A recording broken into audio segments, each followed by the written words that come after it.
C-47 transport plane struggles to find a way through a monster storm front in the skies above Nebraska. Suddenly, there's a massive lightning flash, and the plane falls from the sky. The crash leaves a scene of complete devastation on the ground. There are some sights that I've seen, and I just had to leave. When I was young, I just couldn't take it. A group of young trainee fighter pilots, all eager to join the war, die in the tragedy. I just don't think she ever truly recovered. There was this 24-year-old young man on that plane. That was my dad. Official investigations at the time are unable to agree on the exact cause of the crash. There's a lot of unanswered questions about what really caused the accident. The relatives didn't have any idea what happened. So what caused the C-47 crash more than 70 years ago? Was it the severe weather conditions? Was it structural failure? Or perhaps tragic human error? Maybe lightning struck one of the fuel tanks and caused it to explode. Or could it have been an angry argument that sowed the seeds of disaster? To hell with you, I'm gonna go get these guys up there myself. And could a similar incident occur today? Certainly any flight, even flights today, Mother Nature is very, very dangerous. However confident you are your aeroplane's going to be all right, you're never sure how bad it can get. 70 years on, can World War II air crash detective Garth Barnard finally discover the truth? I don't even know if that's even possible. I've never even heard of anything like that.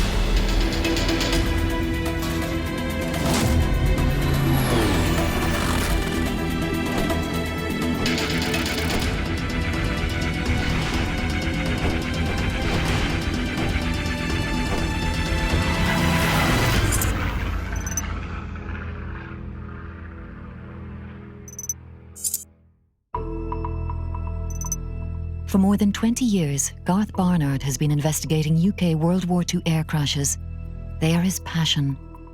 Garth's usual cases involve RAF aircraft and crews, but today something very different has caught his eye on the internet. I was looking over historical forums recently, and I found reference to a crash of a C-47 where 28 people were killed. That's a huge loss of life for a wartime accident, and there seems a bit of uncertainty as to what actually happened, and I really need to find out more. Another hot and humid day is drawing to a close on Bruning Army Airfield on the Great Nebraskan Plains of the USA. A C-47 transport plane is getting ready to take to the air. The plane, piloted by Captain Stanley Meadows, is about to ferry 24 trainee fighter pilots and flight instructors on a routine flight up to the Pierre Gunnery Range in neighboring South Dakota. Captain Meadows at the time was assistant director of training. He was essentially the third person in charge on the base. Meadows' co-pilot is Captain Robert Bud Bowley, a married 25-year-old. He was fun, he was happy, he was well-liked, and he was very handsome. Among the other passengers making the trip are the unmistakable Jolly twins, who are heading to Pierre to continue their training on the P-47 Thunderbolt fighter. They both got to the Air Corps, and they got there together. They're pretty enthusiastic about flying the Thunderbolt. An hour into their flight, as it flies over the small town of Napier on the South Dakota-Nebraskan border, the plane runs into problems. The hot August weather has created a stormy weather system, and a huge menacing range of thunderclouds now blocks its route. The pilots are expecting a possible problem weather front, but what they now face is the stuff of nightmares. Weather in Nebraska can be pretty dangerous. It can be very intimidating. It can change really quickly. You can have a normal summer day. In the morning, you're out playing, and that afternoon, you could have thunderstorms and tornadoes rolling in. Really heavy winds, dangerous lightning and hail. I mean, it's really eerie. It's really scary.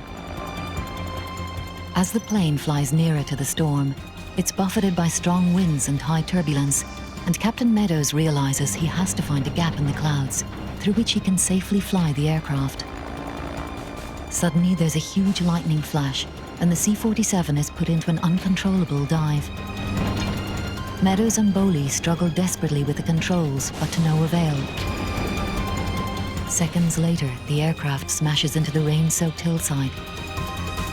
All 28 passengers and crew are killed instantly. From what I've read, it seems like the aircraft was brought down by adverse weather conditions. The C-47 is a very robust aircraft. So, could turbulence have brought it down? I mean, could a lightning strike have actually brought it down?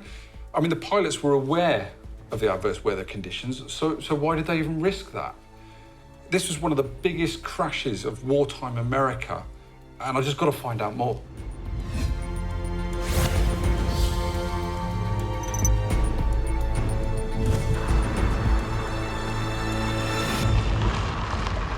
Garth's investigation begins at the museum in Belvedere, Nebraska. Together with original researcher Dale Huskey, local author Patrick Healy has spent many years researching the mysterious crash that has become known simply as the Napier 28. Well, I think the fascinating part for me was the number of casualties and the fact that there was such a horrific accident. There just wasn't any information available. Not a lot of people knew about it. The casualties on board weren't just names. They were human beings who had lives, who had stories before the crash. And I had found a photograph that a widow had sent me that shows Captain Meadows, the pilot, and Captain Boley, the co-pilot of the plane that night. So it really brings the story to life. It gives it a human face. It tells their story. Patrick shows Garth the official accident report that was compiled in the aftermath of the crash by senior US AAF personnel at Bruning. This basically covers everything from the weather conditions, the condition of the plane, photographs of the wreckage, maps of the crash site, witness statements, affidavits from people on the ground at Bruning, the weather officer, the flight line officers, and so forth. So if you really want to learn the facts about what happened that night from the Army Air Corps' point of view and from witnesses' standpoint and the accident investigators, the accident report is a great place to start.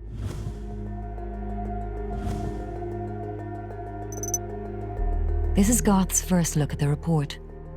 What information does it reveal about the doomed plane? This is the official accident report for the C-47 crash, and it presents a detailed and a horrific account of the final moments of that aircraft. According to the investigator's account, the C-47 flew into a storm cloud where a massive lightning flash caused the motors to stop. Moments later, the plane was seen exiting the bottom of the cloud at a steep angle before rolling over onto its back as the right wing and other parts of the plane came away from the fuselage. The aircraft then crashed into a shallow ravine and slid to the bottom where it was engulfed in flames. There was no way the pilot could recover from this crash. I mean, it was horrific. There's some quirky details here. I mean, for example, and I quote, "The edge of the right wing, which broke away from the center section, indicates failure of the top surface in tension.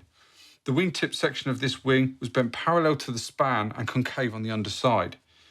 This would indicate terrific overloading on the upper surface of the wing, and it is believed that the plane was upside down when inside the cloud and hit a terrific updraft in this position." Well, when we look at that, when most aircraft, the wing fails, the wing is going to fail in an upward direction. In this instance, the wing went underneath the aircraft like this.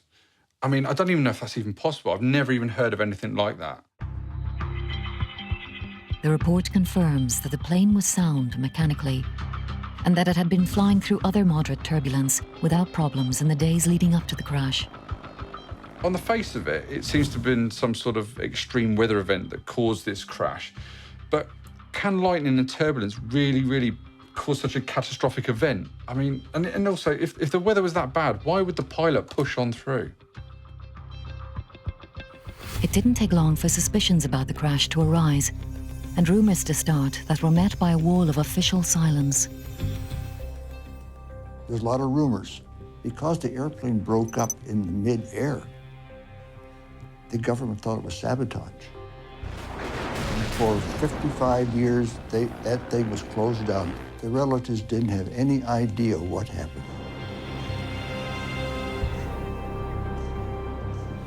And what of the grieving relatives? How did the tragedy affect them? Garth wants to find out more. He finds that Bud Bowley, the co-pilot, was only on the flight by sheer chance. His daughter, Bobby Kusk, just 4 months old at the time, shows Garth the wallet that Bud was carrying that evening. You can see the billfold or the wallet is just really, really in tough shape, but it's been through a lot. And everything, even the pictures, are in it. Here is mother and father. And that is my cousin Kathy. I'm not even in here. All his papers were in here. It was something else. Just what you'd find in a normal wallet, except it hasn't been through a plane crash and a fire. Bud Bowley left the Fairbury family home he shared with his wife Dolores, as usual, to go to nearby Bruning Army Air Base to oversee a group of instructor pilots and trainees. Mom said the last time she saw him was he was standing on the porch smoking a cigarette. And she went out to say goodbye, and he said, bye, see you later. And off he went. Fate then intervened for the first time. Dolores called to say that the family car was stuck in the garage and she wouldn't be able to pick Bud up. She called him and said, I cannot get there because they haven't finished with the car yet. And he said, that's okay. I haven't watched my boys fly at night. I can stay out here and watch them fly at night. Although by rights he shouldn't even have been there, Bud bumped into Captain Meadows, who was looking for a crew for a flight he was about to make in a C-47. Meadows asked Bud to be his co-pilot. Bud agreed, and his fate was sealed. Naturally, Bud's sudden death came as a terrible shock to his young wife Dolores. She was just in such a state of shock, and she said, I was 23 years old. I felt my life was over. And she said, I wouldn't let go of you. She said, you had rash because I held you so tight and so much. She said, but I just couldn't let go. Grandma Lil had asked her, what if that isn't Bud in the coffin? And Mother said, it won't make any difference because somebody else is taking care of him.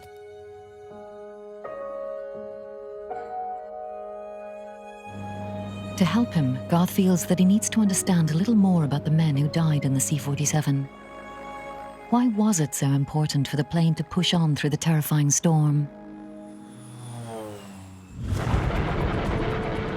The majority of those aboard the plane were pilots learning to fly the Republic P-47 Thunderbolt. This machine was a big beast, bristling with machine guns, and with the ability to fire rockets or drop bomb loads of 2,500 pounds. The P-47 was a highly effective ground attack aircraft and a very useful fighter escort for bombers. But with that much firepower and a fully loaded flying weight of 8 tons, it took some seriously skilled pilots to fly it. The aim for most US Air Force trainees was to be a fighter pilot in planes such as the P-47.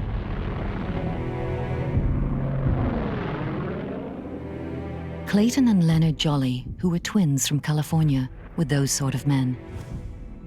Already enlisted in the infantry and promoted to second lieutenants by 1943, they were confident young men who had come to see flying as a way to improve their odds of surviving the war, as this letter written by Clayton to his parents makes clear. There's nothing about this mess that is safe. When you get to combat, the bullets don't go around picking out the bum ones. Len and I both feel that when you're up in a plane fighting, the best man wins. I think my dad was a little envious of the twins because here were these two good-looking guys that just seemed to do everything.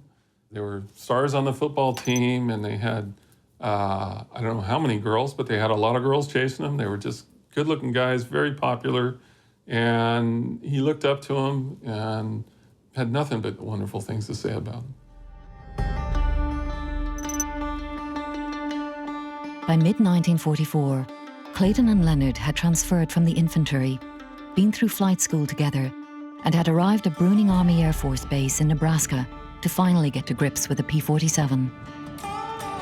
As he tries to piece together the story, Garth wants to know more about life at the base, the life of which the Jolly twins were very much part. Built in 1942, local historian Janet Bartels has extensively researched Bruning's wartime past. The role of the airfield was to train pilots to fly the P-47s, and they would do a lot of low-line flying and dogfighting maneuvers to practice, so their skill level was very, very high. To run the airbase, there were 500 civilians and over 3,000 officers working here at the airbase, so there was a big influx of income and money into the area. Corinne Baruth Kortzman worked on the base during the war and remembers the pilots well. They were very sure of themselves. That's the reason I never dated them. They were aggressive. Let's just say they were aggressive. They were fun-loving, that they were. It was busy, and there were planes flying all the time. It was very exciting until the war started touching, and then it became a serious business.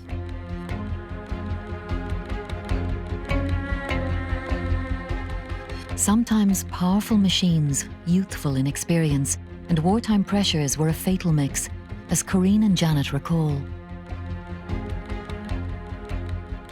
Training accidents at the base were very common. You have to remember these young men were only in their 20s, early 20s, and when you put a piece of machinery that can go 500 miles an hour in their hands, training accidents were very common. It seemed like for a time that we had one every day. One day this plane came over the roof, flew so low, and as it went over, I said, oh boy, the base commander's gonna be court-martialing him. And just then there was this crash, explosion, and my boss ran out of his office, came back about 40 minutes later, white as a sheet, told us what happened.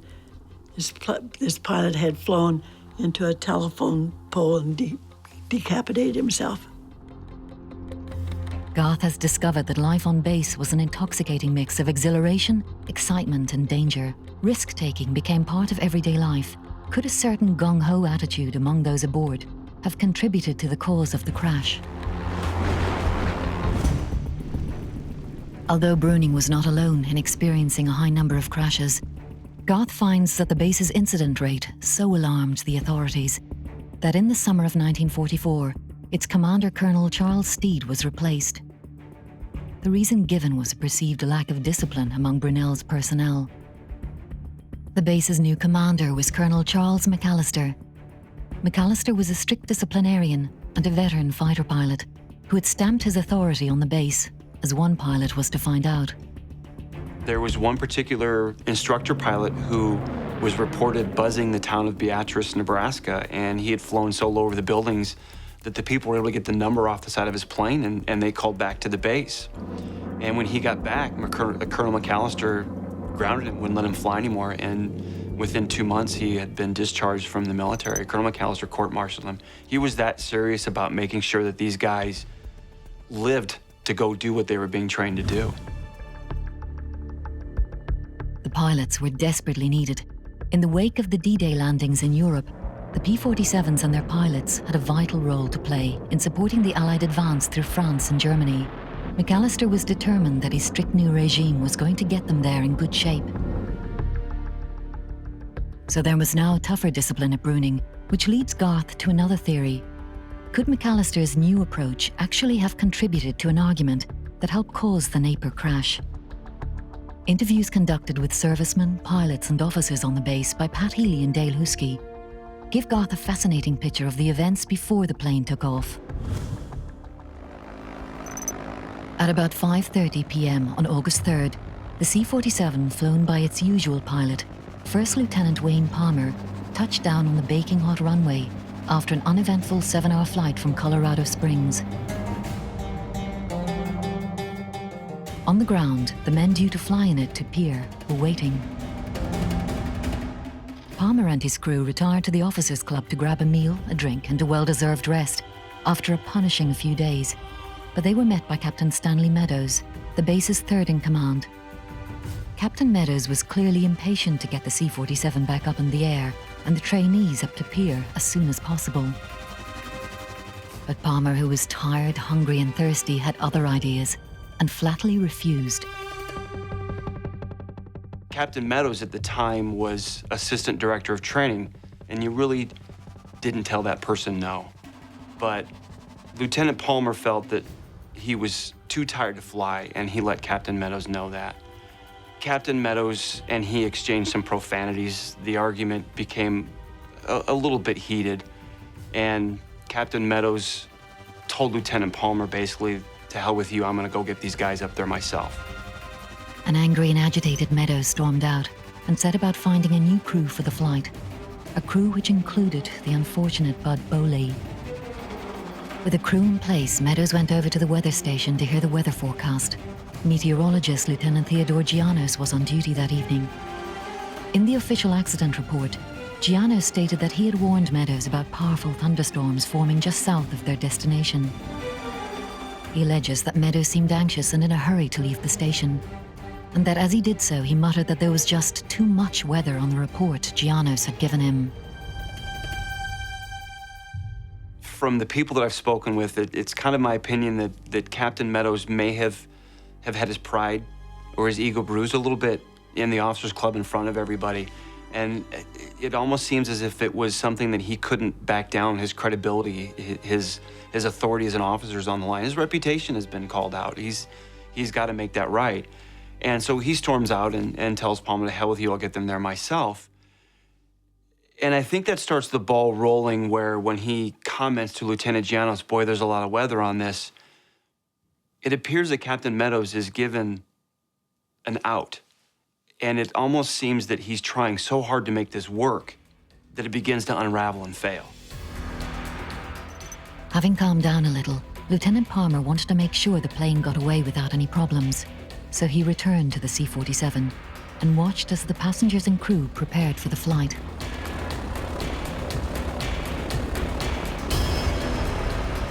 By 7 p.m., the C-47 was at the end of the runway, waiting for clearance for takeoff. 5 minutes later, the control tower gave the signal, and the heavy plane lumbered down the runway to begin what was to prove to be its last flight.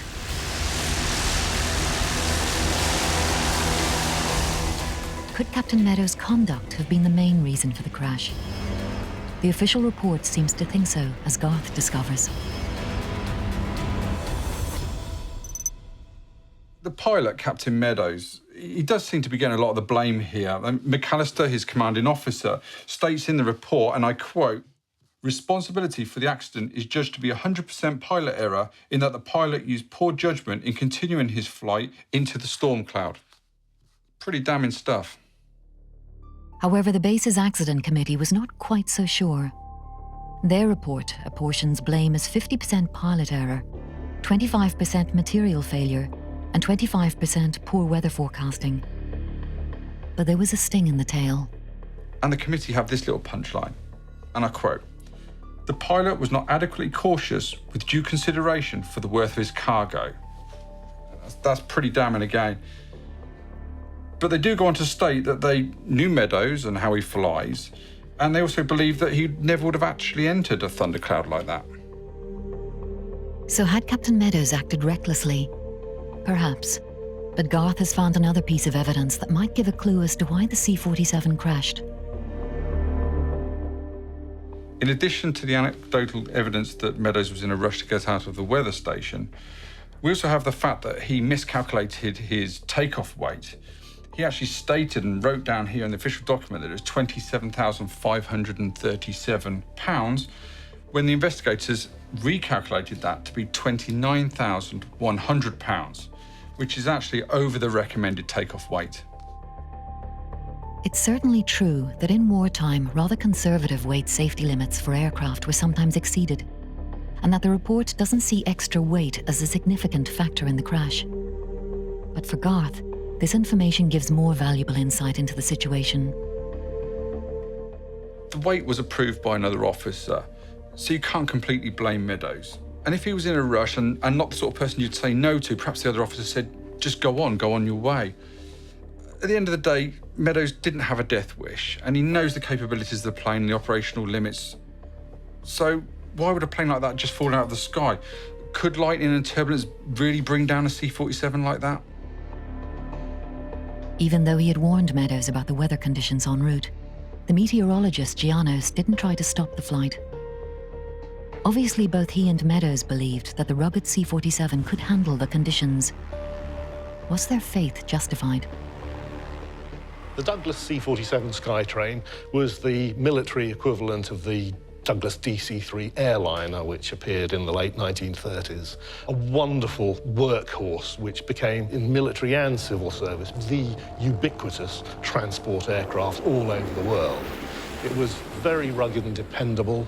The structure was very strong, and it was a very capable design. It was one of those aircraft that they just got right. Garth needs to see for himself if a Douglas C-47 could withstand the flight through a thunderstorm. If it could, what could have caused the aircraft's right wing to tear off mid-flight? Rick Adams, a pilot from the Arizona wing of the Commemorative Air Force, has been flying the force's C-47 in demonstrations throughout the United States. In the 5 years he's been flying the aircraft, Rick has encountered all types of weather conditions. There have been numbers of incidents where they have actually flown into very severe thunderstorms and survived fine. We have had close calls, if you will, on normally, bright, sunny days, but there is storm activity and you go out of your way to avoid it. We've flown the plane in fairly turbulent weather, and it's got a 95-foot wingspan, and so it tends to absorb an awful lot of shock. But I've seen hail come out of the top of a thunderstorm that may spit it out 10 or 15 miles. And so you don't have to be that close to the proximity of a thunderstorm and have, incidents happen. Witnesses state on the Napier aircraft that the wing collapsed underneath. Do you have an explanation for that? I really don't. I've seen lots of World War II footage, and traditionally the wing collapses to over the top just simply because it stops creating lift. Maybe lightning struck one of the fuel tanks or both of the fuel tanks. There's two 200-gallon fuel tanks on each wing, and cause it to explode, and basically catastrophic failure of the main spar that runs through the wing that caused it to collapse and go underneath. That's the only thing I can think, because that main spar is very, very strong. And it would take something like that, like an explosion, I would think, to cause that to happen. And it would be catastrophic. Can a lightning strike cause an aircraft to explode? At the Morgan Body Lightning Laboratory at Cardiff University in Wales, Professor Manu Haddad leads the team who regularly test modern aircraft parts for their ability to withstand a lightning strike. Does he think lightning could have played a part in the C-47's crash? The aeroplane is designed more or less in a way that it replicates a Faraday cage with the exception of the windows. If you have a box that is completely enclosed with metal, inside it there will be no electrical field. So when lightning hits the aeroplane, it will tend to flow on that shell, which is a metal shell. And we refer to this as a Faraday cage because it's protecting whoever or whatever is inside the cage. So if, say, a lightning strike attaches to the nose of the aeroplane, that will dissipate easily either to the tail or through the wings, depending on the actual position of the aeroplane. Equally, if the lightning hits one of the wings, there is a metallic path to dissipate through the structure and onto the attachment point on the ground or on the cloud.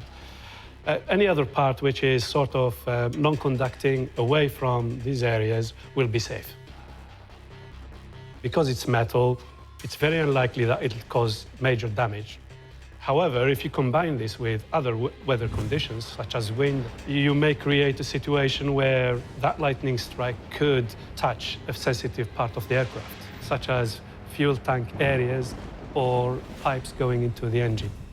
It's very tiny, but without being there, it's very difficult to tell. There is even some debate about whether the flash seen in the sky was caused by lightning at all. Ex-fighter pilot Dale Huskey was one of the first people to investigate the Napier mystery. 5 or 6 people said they saw the airplane flying, a flash of light. Now, some people says it was lightning. I don't know. I don't think so. DC-3 fuel is in the belly. If the wing came off, all that engine, this red hot exhaust are right there. And that gas ignites immediately. Well, the tanks would blow up. So there's your flash of fire. But some people who are not familiar would say, oh, that was hit by lightning. As Garth travels to the crash site itself near the small town of Napier, he has a chance to mull over the critical questions. Did an explosion triggered by a lightning strike cause the wing to rip off the C-47? Or was it structural failure which saw the severed wing hit the fuel tanks and cause an explosion that was mistaken for a flash of lightning? Gazing over the now desolate crash site, it's not hard for Garth to imagine the terrible scene all those years ago. The accident report contains a sketch of the crash site, showing a field of debris stretching for over a mile and the exact final resting place of the burning plane.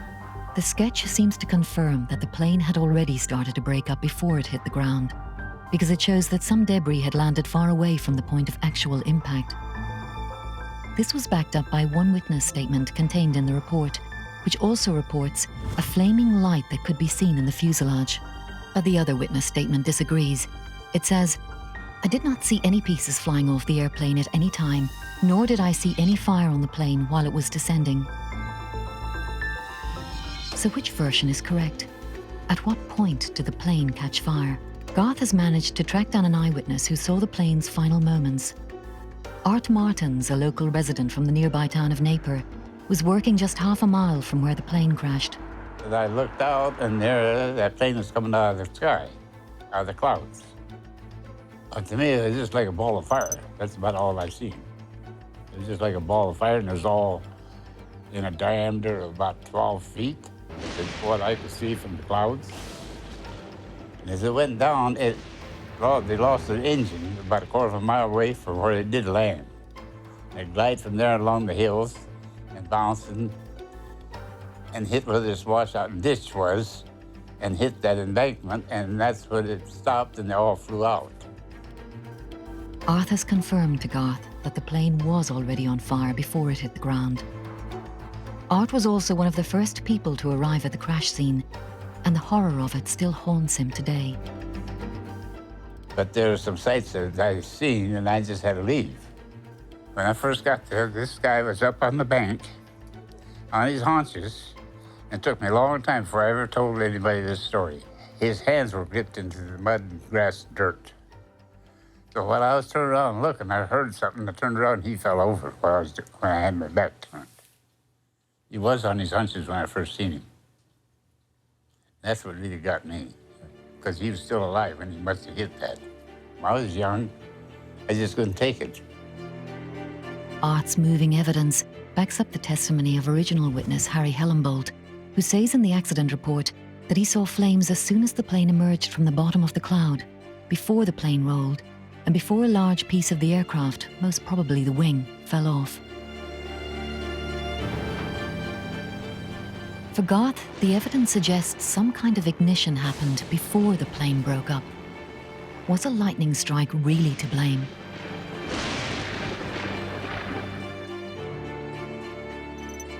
Before he leaves the United States, Garth wants to find out more about the accident's legacy.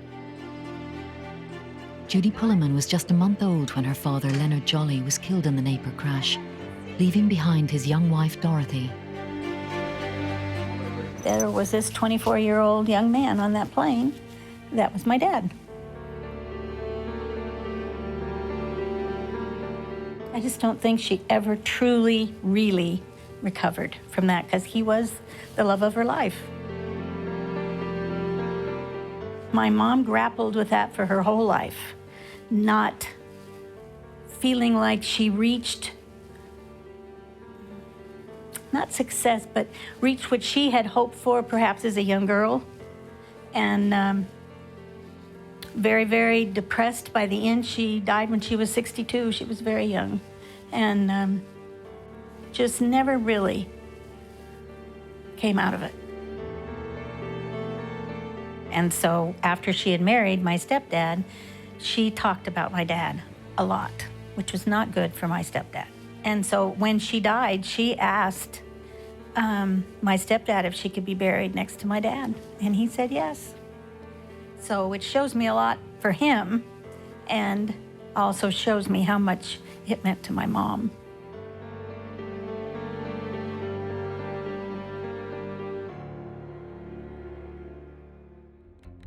Garth has sent the research he's gathered from the United States to air safety expert Gary Wan to see what he can glean from the data.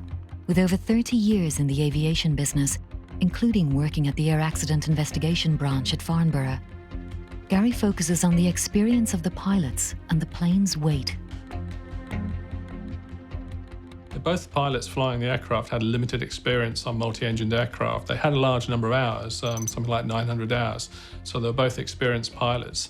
But that probably would have been gained in single-seat fighter-type aircraft. And handling a larger twin-engine aircraft would be a very different kettle of fish indeed. It's an old design, it's a 1930s design, and it does mean that if the aircraft is heavily loaded, then it has to be manoeuvred in a very gentle fashion. Any abrupt manoeuvres are likely to cause structural damage. And certainly, in the heat of the moment, it might have been possible for them to overstress the aircraft by pushing or pulling too hard on the controls when they're trying to recover, particularly if the aircraft was in an unusual attitude caused by the turbulence in the thunderstorm. And that could, again, have led to structural breakup. But why was the plane so heavy that evening? Gary believes the amount of fuel on board was at the heart of the problem. With the task in mind, you wouldn't have expected the pilot to fill the thing with 8 hours of fuel for what was effectively a 2-hour flight. So it does suggest the aircraft was taken as being the next aircraft available on the line. But the policy may have been just to fill the aircraft with fuel after each trip and then fill them up again as required. But certainly I think the weight of the aircraft was a contributing factor to the accident. With the plane at the limits of its loading capacity, did Gary believe Meadows was truly to blame for taking the plane into a dangerous situation? And how unusual was Napier 28? Certainly any flight, even flights today, Mother Nature is very, very dangerous. And in the early days when we're talking about the C-47, then they would have been much more susceptible to damage from severe weather. And there were known cases, certainly after the war, where C-47s were used by private airlines where the Dakotas did come apart in the air, so it wasn't completely unknown. As far as Meadows, the pilot's concerned, they do seem to place a lot of blame on him, but you do wonder whether or not there was any additional pressure on him to do the task, certainly with the weather as it was at the time. It seems that severe turbulence was a major cause of the Napier crash. But could something similar happen to modern commercial airliners? Chris Roberts has had a distinguished career as a military and aviation test pilot. He's flown commercial airliners and been part of the Red Arrows. He explains the dangers of turbulence to aircraft today. Turbulence is always, to an extent, an unknown quantity, because it's that little bit that you never know. However confident you are, your aeroplane's going to be all right. However well strapped in everybody is, crew and passengers, you're never sure how bad it can get. Been 1 or 2 instances where a long-haul aeroplane over the Pacific flew into such bad turbulence that the pilots lost control of the aeroplane, and it took them some time to get it back, by which time there were a number of injuries on board and the aeroplane was overstressed due to the air loads that were experienced. But largely, when we talk about turbulence that causes problems either to the structural integrity of the airplane or to throwing passengers up against the top of the cabin, which is something you read about in dramatic stories, then that's due to the huge up and down drafts that you can get associated with turbulence in a major thunderstorm. With the possibility of powerful and unexpected weather events, how does a modern airliner avoid the dangers? When you start talking about turbulence, you may be more concerned about what happens inside the airplane than to the airplane itself. No modern airliner is allowed to fly without weather radar. And this is on the nose of the airplane, and it shows the pilot where the worst of the weather is ahead of him. And the pilot then picks his way round the worst regions, which are color-coded. Running into turbulence, particularly if it's unexpected, could result in injuries inside the cabin. So when the captain comes on the PA and says, keep your seatbelt done up, I suggest you keep your seatbelt done up. Garth is now back from the United States and has had some time to go over all his findings. So what conclusions has he drawn? What does he think caused the Napier crash? Captain Meadows has always been held responsible for the loss of the 28 men and the crash. But there are other factors, and these mean that he just cannot be blamed. You just cannot blame this on one man. Garth believes that lightning wasn't to blame, but the pilots found themselves battling a weather system that strained the overloaded C-47's airframe to its limits. Their inexperience of flying in these conditions may have caused Meadows and Bowley to fly by instinct, which, as fighter pilots, meant aggressively throwing the plane around in the storm. The meteorologist had given Meadows a thorough weather forecast warning of the potentially dangerous storm clouds that he would face en route. But for whatever reason, he chose to ignore them. I believe that although Meadows' actions were the trigger for the accident, the plane encountered a huge force of nature which caused that wingtip to fail, then the wing failing, which then led to the ignition of the petrol tanks. We don't know how much pressure Meadows was under to get those men up to Pierre. Maybe he felt that he had to keep the men's training on schedule, and that if he didn't, he was accountable. As we've heard, structural failure in extreme weather was not uncommon on the C-47 or its sister aircraft, the DC-3. Maybe the portrayal of Captain Meadows as the villain of the tragedy is just too simplistic. It must be remembered that the damning verdict of Meadows' conduct was made by his base commander, a man who had just seen 25 young trainees killed, the very men he had been brought in especially to look after. Maybe McAllister's anger and frustration got in the way of a fair assessment. Meadows' actions were the catalyst for the accident, but he did not set out to kill those men, and I firmly believe he was doing what he thought was his duty to help America and the Allies by getting those men up to Pierre. The Napier tragedy lay buried amongst the many thousands of training deaths that happened in the chaos of the war, until Dale Husky and his fellow researchers finally tried to peer into the darkness to unearth the truth about 28 young men's fate. These people, these pilots, should know what happened to them. They should know what happened to them. The exact cause of their deaths may always be debated, but they'll certainly never be forgotten. Those families suffered a loss just as much as the families whose men were killed overseas. And I think about those boys now had 70 years on that they never had.